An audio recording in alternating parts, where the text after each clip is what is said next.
Olá, muito bem-vinda, muito bem-vindo a mais um vídeo da Escola Bíblica Casa de Zadok. Eu estou hoje com uma missão não muito fácil, porque é um dos temas historicamente mais polêmicos do cristianismo, né? Debatido em vários locais, debatido em várias congregações e um tema atemporal, assim eu posso dizer. Nos últimos vídeos que nós tivemos, nós debatemos a reforma protestante, os reformadores e a história no qual mudou o olhar do cristianismo.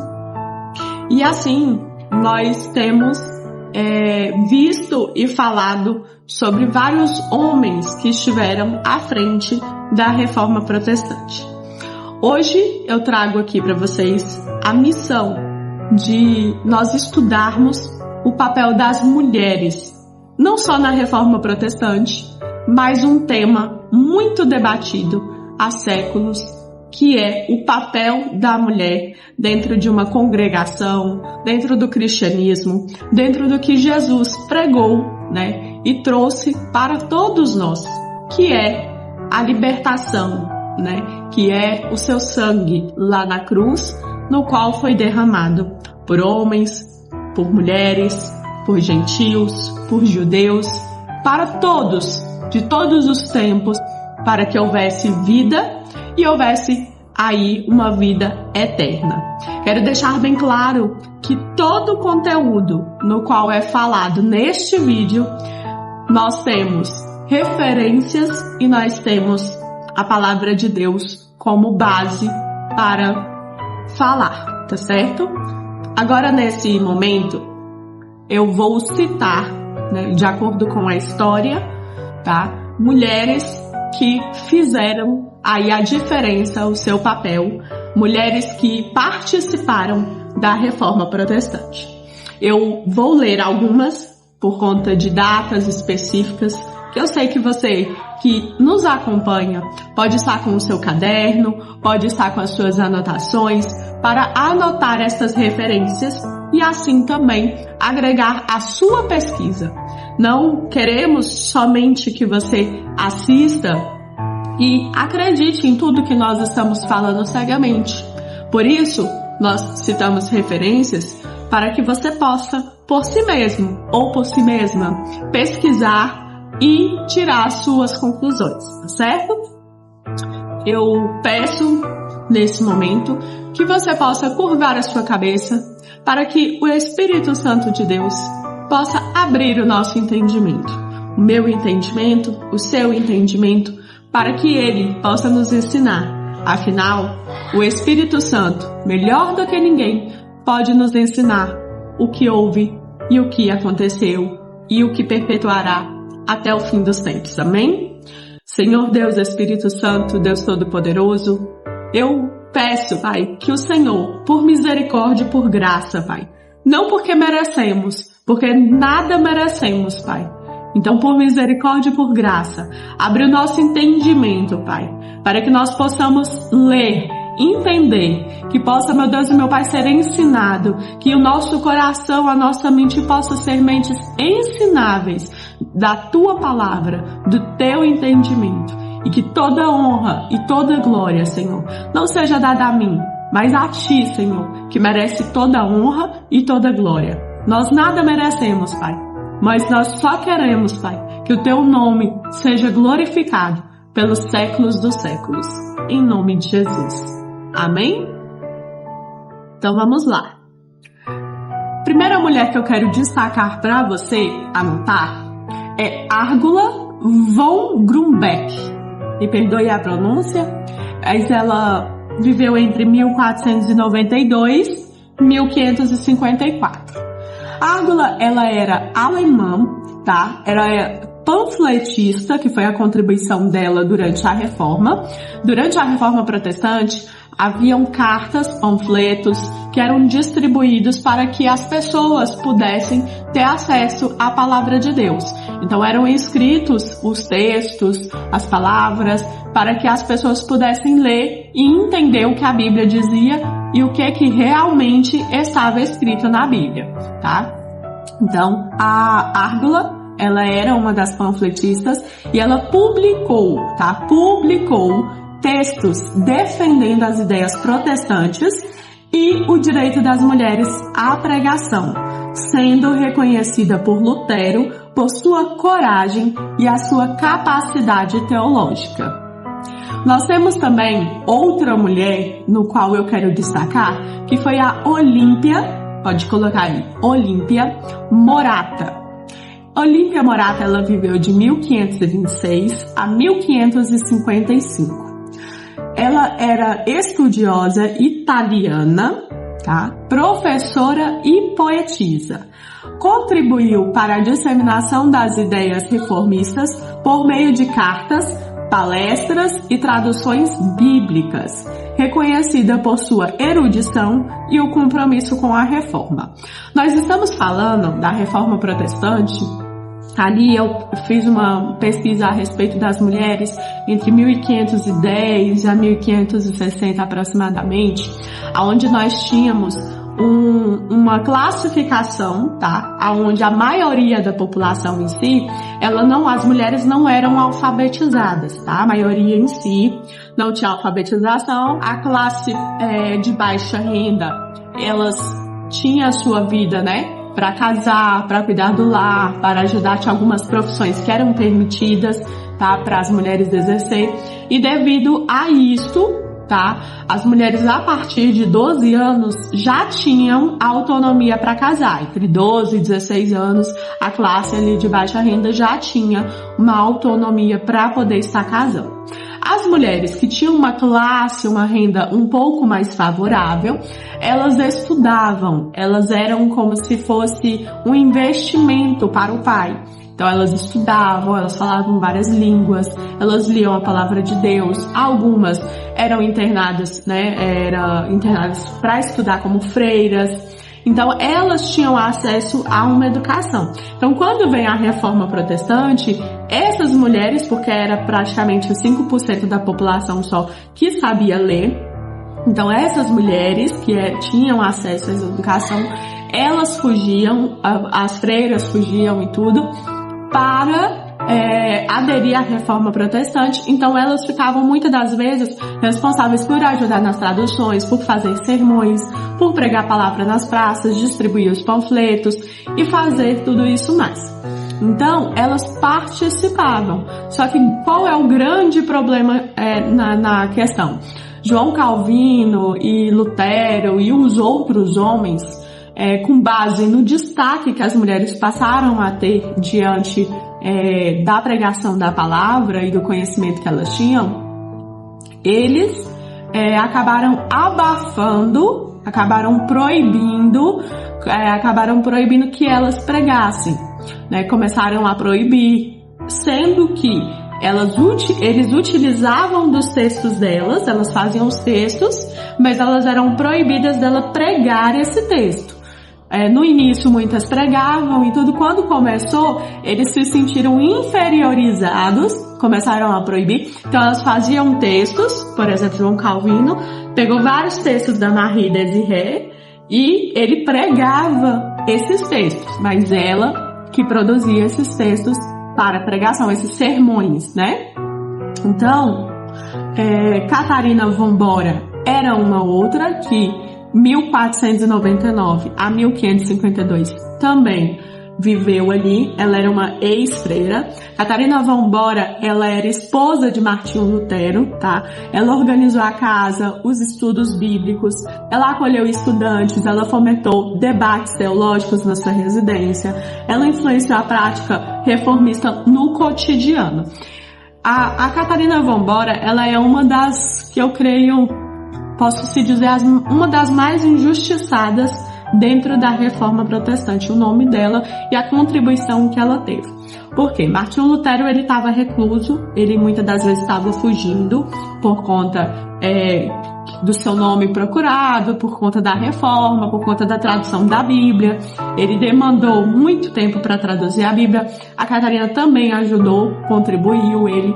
E ele mesmo pediu, né, como foi citado no vídeo anterior, que o nome dele, sempre que o nome dele fosse citado, não deixasse de citar o nome de Catarina Vambora. Por quê? Por ela ter contribuído e por Lutero só ter feito o que ele fez devido à contribuição da Catarina Vambora. Então, ao mesmo tempo que Lutero está ali recluso, traduzindo a Bíblia, fazendo, a Catarina Vambora, o seu conhecimento como ex-freira, ela sabia escrever, ela sabia das escrituras, ela sabia ler, ela alfabetizava, ela fazia estudos bíblicos, ela ensinava na prática no dia a dia e treinava possivelmente pessoas para que a reforma progredisse. Então a casa dela, a história conta que a casa dela era cheia de estudantes. Então Catarina Vambora, ela exerce ali um papel fundamental que historicamente, aonde tivesse o nome de Lutero, aonde tivesse uma estátua, aonde tivesse um monumento para Lutero, teria que ter o nome de Catarina Vambora, uma estátua da Catarina Vambora, devido à sua importância e à sua contribuição para a reforma protestante, tá? Nós temos também as defensoras da fé, que era Catarina Zell, tá? E a Idelete de Bury. A Catarina Zell, ela viveu de 1497 a 1562. Ela era esposa do pastor Mateus Zell e ela desafiou líderes luteranos porque ela defendia o casamento entre o clérigo e ela apoiava a assistência aos necessitados. Ela fazia pregações em funerais, quando os próprios pastores se recusavam. Então, assim, uma mulher que para aquela época tomava à frente, né, um papel que era de pastores, né, que eles se colocavam como pastores para exercer essa função, mas quando chegava um momento de precisão como um funeral, como você pregar a vinda de Jesus, você pregar que vai valer a pena morrer por Cristo, era ela que ia, porque os próprios pastores se recusavam a ir. Então, Idelete de Bury, né, de 1507 a 1549, a esposa de João Calvino. Ela dedicou-se aos cuidados domésticos, tá? À saúde do marido, ao acolhimento dos refugiados, mantendo a prática da fé reformadora em sua residência. A Idelete de Bury, ela já toma um posicionamento um pouco diferente, porque por ser esposa de João Calvino, ele tinha muito incisivo essa questão da mulher não pregar, da mulher não dar estudo, da mulher cuidar somente da casa. Então você vê uma postura totalmente diferente de Lutero para sua esposa, Catarina Vambora, e de João Calvino para sua esposa, tá? Mas conforme ela conseguia, a Idelete de Bury, ela participava aí da reforma. Uma das mulheres que mais contribuiu pela sua posição nobre era Marguerite de Navarre, tá? Marguerite de Navarre, 1492 a 1549. Ela era a rainha de Navarra. Então, o rei morre, né? O seu filho é muito pequeno para assumir. E aí a Margarita, ela assume o reinado durante um tempo proposto até o seu filho poder ficar maior de idade, tá? Então, ela assume, ela adere à reforma protestante no seu reinado, no seu âmbito, né? Das suas terras. Ela era, né, feminina, ela protegeu o protestantismo, os perseguidos, tá? Ela ajudou conforme ela pôde. E ela escreveu textos teológicos e promoveu a expansão do calvinismo na França, tá? A Marguerite de Navarre, ela era ali na França, só que ela tomava uma posição assim, mais pacata, tudo. Por quê? Por ser rainha, ela tinha que ter uma posição mais diplomática, digamos assim. Então ela apoiava a reforma protestante durante o seu reinado. Ela colocou nas suas terras o cristianismo, a reforma, ela aceita tudo. Mas quando seu filho assume, ele desfaz tudo que a Margarete fez. Então ele, devido à pressão, né?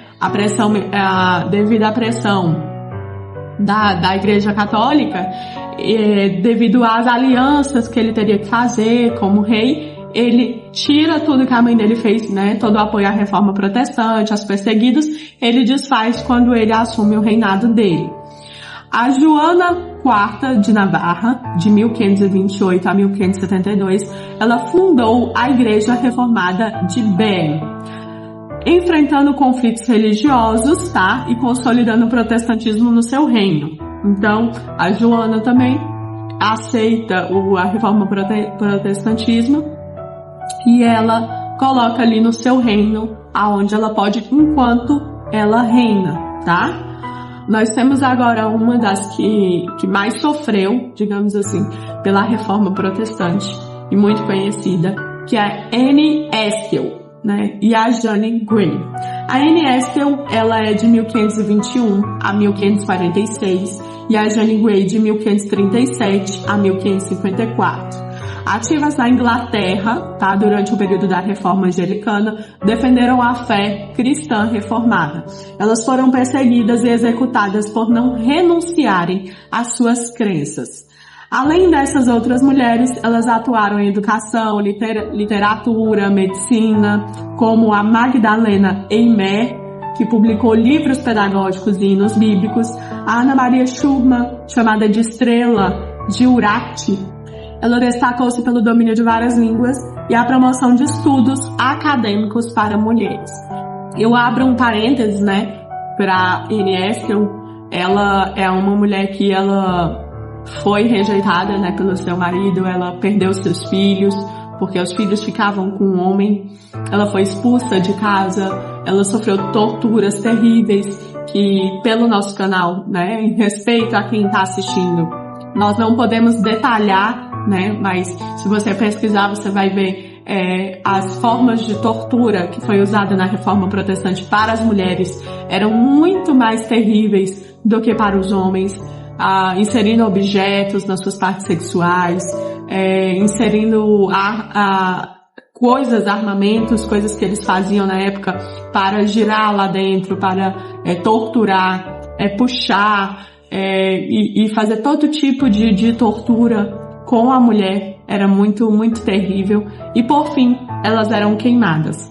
Então a Anne Haskell, ela é uma das mulheres que morre, né, aí queimada devido à Reforma Protestante, mas ela não nega a sua fé. É importante dizer que as mulheres, elas deixaram um legado, né, elas deixaram um legado muito grande durante a Reforma. Elas fizeram o papel delas, digamos assim. Mas infelizmente, né, esse papel ele foi apagado. Sim, ele foi apagado durante a história, durante muitos anos. Os homens, eles vêm apagando todo o contexto de estudo, de história, os textos que elas fizeram, as publicações, as pregações, o sermão, toda essa contribuição. Muitas das vezes foi até trocado os nomes, foi colocado o nome de homens no conteúdo que elas produziam, né? E apagado, rasgado fora, sabe? Queimado. E pouco se tem o resgate desses textos para que nós tivéssemos acesso a essa história. E aí eu faço um parênteses na história. Então nós temos a Marie de Thierry, né? Eu escolhi a Marie de Thierry para destacar ela entre as mulheres da Reforma Protestante, por ser uma das mulheres no qual o seu texto, né, conseguiu ser guardado, resgatado, que é a carta que ela escreve para a Rainha Navarra. A Marie de Thierry, ela é uma voz feminina. Na época da Reforma Protestante, foi considerada como uma reformista radical por defender mesmo as suas convicções de que a mulher tinha sim voz.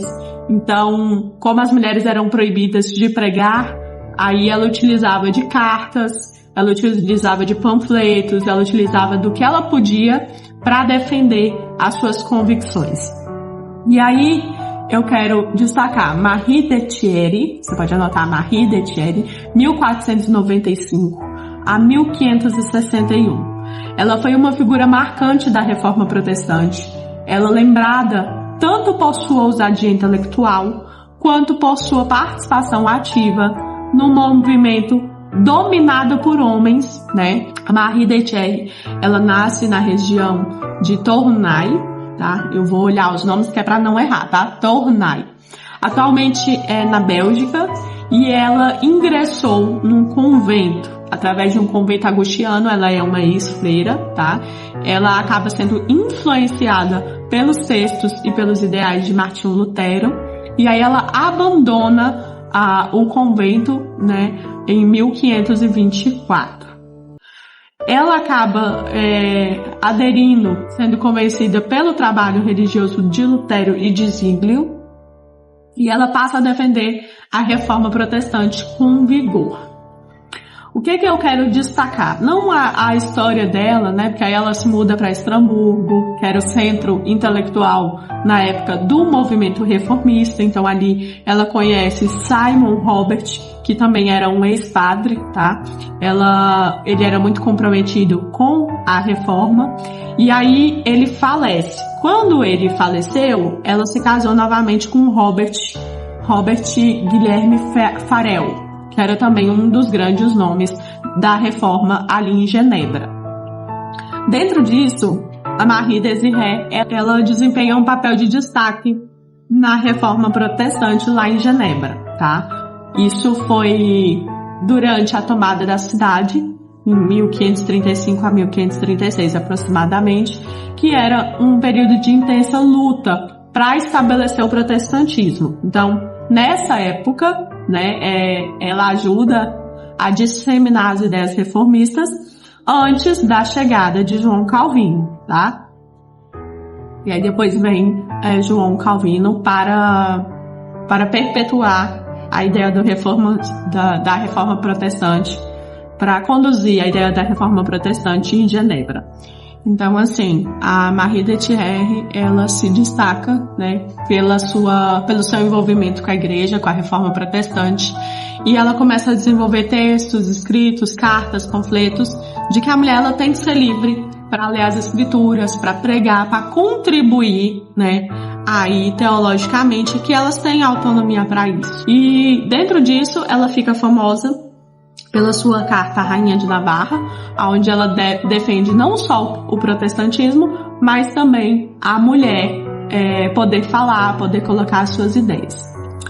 A Marie Désirée, infelizmente ela morre, ela não consegue, né, ser ouvida, assim como tantas outras mulheres da Reforma Protestante, que são estudadas, são teólogas, são pregadoras, são mulheres que tinham conhecimento. Infelizmente, elas não conseguem perpetuar isso, porque até tudo que elas produziam era destruído, né? Então, nós temos um embate da Margarida de Navarra, que ela é mais moderada, né, devido à sua posição política. Alguns pontos ela aceita, ela perpetua da reforma, mas aqueles pontos mais polêmicos ela prefere não tomar um posicionamento para não perder a sua força política. Então, na carta que a Marie Désirée ela publica para a Rainha de Navarra, ela vem em defesa justamente disso, para que ela tome um posicionamento mais forte. O argumento dela é que, assim como os homens, as mulheres também tinham direito de interpretar as escrituras e compartilhar suas ideias sobre a fé cristã. O papel das mulheres na vida religiosa não deveria se limitar à obediência silenciosa, e elas também poderiam ser protagonistas no processo da reforma da igreja. O apelo dela era justamente por isso, para a mulher conquistar o lugar, né, de destaque ali para as futuras gerações, para as mulheres poderem ter esse direito de estudo. E ela fazia várias críticas na sua carta à Igreja Católica.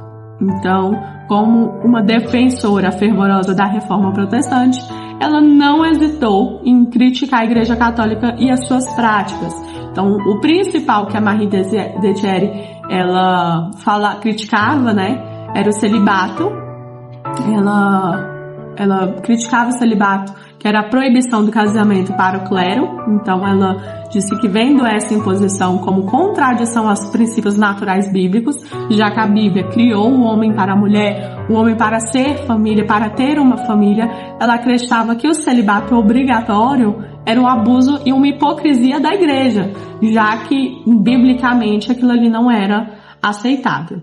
Ela atacava a imposição de restrições alimentares que a igreja colocava para quem estava em longos períodos de jejum, restrições arbitrárias, né, automutilação, tudo isso. Ela criticava e a transubstanciação da questão do vinho, né, na Santa Ceia, o pão e o vinho. Ela rejeitava essa doutrina que ela defendia a interpretação da reforma protestante, de que o pão e o vinho são símbolos da presença de Cristo e não uma substância que se transforma fisicamente no corpo de Cristo e no sangue de Cristo.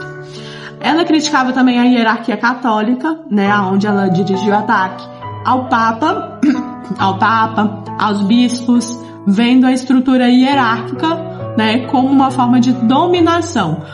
Ela acreditava que a Igreja Católica, para utilizar do seu poder, do seu poderio, ele acabava utilizando essa hierarquia para afastar até mesmo os fiéis da verdade, afastar elas da relação com Deus. Então, o fato deles restringirem a leitura bíblica, deles impor que nem todo mundo tivesse acesso ao que Cristo deixou, né, isso seria errado. Então, ela vem com a defesa das mulheres, o manifesto pela igualdade, tá?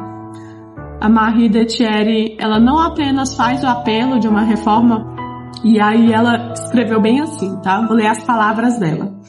Não escrevi essa carta apenas para você, minha senhora, mas também para encorajar outras mulheres que se encontravam em cativeiro, para que não temam ser expulsas de suas residências, mas para que não sejam expulsas, né, de suas terras natais, longe de seus parentes e de seus amigos, como eu fui, em razão da palavra de Deus. Então, ela vivia uma realidade que, por causa de Cristo, né, ela tem que sair das suas terras para poder viver o Evangelho, para poder lutar pelo seu posicionamento. Dentro disso, a Marie de Thierry destaca Sara e Rebeca, destaca Débora, destaca a rainha de Sabá, né? A Sara e Rebeca são mencionadas e elogiadas nas escrituras sagradas por sua boa conduta, ações, comportamentos e exemplos, tanto por sua fé quanto pelo seu ensino. Ela destaca Débora, que julgou o povo de Israel no tempo dos juízes, né?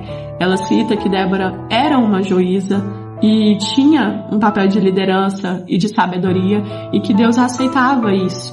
Então, como que Deus aceita Débora num tempo que é o Antigo Testamento e vem no Novo Testamento e as mulheres são proibidas de falar, né? Isso não entra na cabeça da Marie de Thierry, fica uma contradição. Aquele Deus que antes aceitava as mulheres, aceitava a mulher como profetisa, aceitava a mulher como juíza, hoje, né, não foi Jesus que rejeitou, não, em nenhum momento ele rejeita a mulher, e aí o homem vem e proíbe a mulher. Ela cita a rainha de Sabá, que é reconhecida por sua sabedoria, foi mencionada não apenas no Antigo Testamento, mas também por Jesus e outros sábios, né? Então ela cita a rainha de Sabá, que a rainha de Sabá, não só no Antigo Testamento, mas no Novo Testamento, é citada por Jesus e por outros sábios, pelo seu papel. Então ela cita Maria, mãe de Jesus, que teve um papel de destaque, né? Foi graça, foi concedida a ela a graça de ter Jesus, de carregar o Filho de Deus. Ela cita a mulher samaritana, como eu já falei, como pregadora e não teve vergonha de dizer que Jesus falou com ela, pregou a palavra, e ela pregou a palavra na sua cidade, confessou abertamente Jesus Cristo a todos. E aí ela cita Maria Madalena, que é a primeira a receber a manifestação de Jesus, como eu falei, a primeira a ver Jesus após a sua ressurreição. De Thierry faz um questionamento que aí eu destaco aqui para vocês as palavras dela, tá? Por que é necessário criticar tanto as mulheres? Considerando que nenhuma mulher jamais vendeu ou traiu Jesus, mas um homem chamado Judas o fez. Ela conclui que se Deus deu graça a algumas boas mulheres, revelando a elas por suas sagradas escrituras algo santo e bom, elas não deveriam hesitar em escrever, falar e declarar Jesus Cristo. É um questionamento onde nós somos chamadas, né? A Marie de Thierry, ela chama para a verdadeira adoração, para a adoração em espírito e em verdade, para a verdade das escrituras, para a liberdade cristã e para a fé verdadeira. É algo que ela termina um dos textos falando assim: portanto, nestes tempos, não devemos olhar para cerimônias, sacrifícios ou sinais visíveis, esperando salvação por meio de coisas exteriores e visíveis que são administradas por homens. Nós devemos olhar somente para Jesus Cristo. Jesus Cristo como nosso Senhor e o nosso Salvador. É interessante que a Marie de Thierry, ela luta, parece que ela luta uma guerra sozinha durante a reforma. Ela destaca pontos muito contundentes. E aí eu faço esse questionamento para você, pastor, líder, para você, homem, teólogo, estudioso que está me ouvindo. Vamos refletir o que as mulheres fizeram de tão grave que são proibidas de pregar a palavra de Deus. Já que um homem, Judas, que traiu Jesus, já que o próprio Jesus, cita a rainha de Sabá, o próprio Jesus se cerca de mulheres, ele se cerca de Maria Madalena, de Marta, de Maria, a própria mãe dele. Ele fala com a mulher samaritana. Jesus em nenhum momento proíbe a mulher samaritana de pregar a palavra, porque ela foi pregar a palavra, ela foi falar de Jesus. E aí nós temos Priscila, nós temos tantas mulheres dentro dos 70 discípulos que foram pregar Jesus após a morte de Jesus. E aí fica esse questionamento. Bom, e por último, uma mulher que eu quero destacar, ela não foi uma mulher reformadora, mas ela foi uma mulher de destaque no Brasil. A Frida Wingren. Frida Wingren, ela é uma missionária, tá, pentecostal. Ela era sueca, mas ela veio para o Brasil e ela, junto com o seu esposo, né, ela é cofundadora da Igreja da Assembleia de Deus. Conhecida pelo seu ministério pastoral, literário e musical, enfrentando perseguições por romper com paradigmas de gênero na igreja. A Frida, ela nasce em 9 de junho de 1891, na Suécia. Ela é de uma família luterana. Ela se forma em enfermagem e, chegando a ser chefe da enfermaria, ela torna-se membro da Igreja da Filadélfia de Estocolmo, onde ela foi batizada nas águas e posteriormente ela é batizada no Espírito Santo. Ela vem em 1917, tá? Ela vem para o Brasil motivada a fazer um trabalho missionário. Ela se casa com o Gunnar Wingren, que é o cofundador da Assembleia de Deus no Brasil. Inicialmente ela vem para Belém do Pará, participando da igreja, né, da expansão. Só que a Frida, ela participa ministrando cultos, ela lidera as obras sociais, ela faz a parte educacional da escola bíblica dominical, ela atua, né, iniciando a carreira literária, escrevendo também hinos, tá, traduzindo mensagens evangelistas, e aí ela começa a ser perseguida. A Frida, ela faz um trabalho que causa desconforto, tá? Essa é a palavra que historicamente está aqui de desconforto entre os líderes suecos e brasileiros, especialmente em defender a presença de mulheres, né, no ministério da igreja. Então ela começa a enfrentar as críticas dos pastores, dos líderes que não aceitavam as mulheres pregar e liderar. E aí, em 1930, a Convenção, Geral da Assembleia de Deus impõe as limitações às mulheres no Brasil, às atividades femininas. Mas Frida não obedece essas limitações colocadas pela Convenção da Assembleia de Deus e ela continua a lutar pelo reconhecimento do ministério feminino. Então nós saímos aí de 1535 aproximadamente para 1930 e nós continuamos com o mesmo problema. Homens que se sentem, se sentem desconfortável e por esse desconforto deles, que são deles, eles trazem proibições para as mulheres.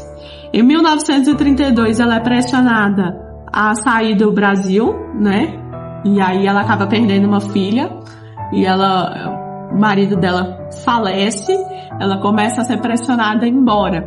Então, nos últimos anos, a Frida, ela tenta voltar para o Brasil, depois que o marido dela falece, mas ela é impedida de voltar para o Brasil pela liderança sueca, pela liderança brasileira também. E aí eles internam ela num hospital psiquiátrico. Agora eu quero destacar isso. Uma mulher, uma missionária que vem para o Brasil trazer a palavra de Deus, ajuda na fundação da Igreja da Assembleia de Deus, o seu esposo falece, e o que a igreja tem a fazer é proibir ela de retornar ao Brasil e internar ela no hospital psiquiátrico. E aí ela é lá diagnosticada com distúrbio mental, E ela acaba perdendo muito peso, ela perde a guarda dos filhos e ela acaba falecendo. Ela falece de câncer, E a sua história acaba sendo abafada, acaba sendo esquecida. Mas hoje a Frida é feito todo um trabalho da igreja. Então a igreja hoje reconhece ela como uma líder pioneira pela atuação dela, pela composição de hinos, pelo trabalho missionário. Mas hoje, sua biografia, tudo que ela fez, é um legado, sim, de coragem, de fé. Mas é muito triste saber que quando ela precisou e todos os desafios que ela percorreu, qual foi o posicionamento da igreja, Esse posicionamento. A paz do Senhor. Vamos refletir. Amém?